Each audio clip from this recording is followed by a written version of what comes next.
All right, day 38 of my semi-automatic handgun collection and the second day of my 1911s. And what we have today is a SIG Sauer 1911. This is the STX. And this, in my opinion, is an actual SIG 1911.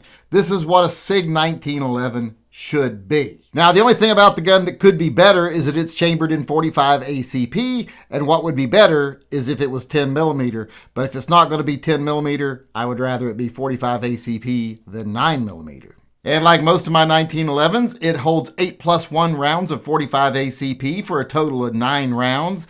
And also, like with most of my 1911s, I use Wilson combat magazines instead of the ones that come with the gun. I just find that they are so much better. As I said earlier, this is more of a true SIG 1911, and what I mean by that is they made this one back when they were still doing the big slab-sided slides instead of rounding them off more like most every other 1911.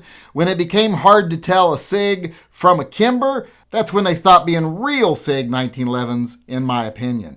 I like the flat, bulky, square slides. Now, speaking of the slide, this slide is stainless steel, as is the frame, but the slide is blackened to give it a two-tone effect, and it's got some really nice wavy serrations in the side here. They're very different looking from most serrations you'll see, and it has a milled off top here, giving it a nice two-tone effect there as well. The gun also came with fully adjustable rear sights and a front night sight, a tritium night sight, although this gun's getting a little old now, and that tritium night sight's getting a little dim. Now, I have made some changes to this gun, as you can probably see. For one, I added a magazine well. This did not come on the gun.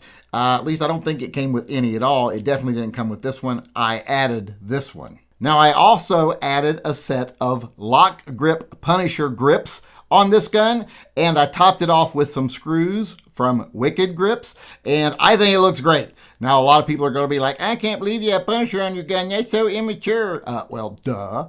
I like the Punisher, and I'm not a cop, and I'm not anybody's role model, so I don't got to look good for anybody, so I can do what I want. So, blah, blah, blah. Now, one thing I don't know if I changed or not is the trigger. I don't know if it came with that hourglass trigger or I changed it. I tend to change triggers in guns, but I've had this one for quite a while and I can't remember. Overall, I just think this is a beautiful 1911. I love the way SIG built their guns back when they were first doing their 1911s. I also love the dual tone, and I love the creative serrations and the milled top. I like the beaver tail safety. I just like everything about this gun looks-wise, the hourglass trigger.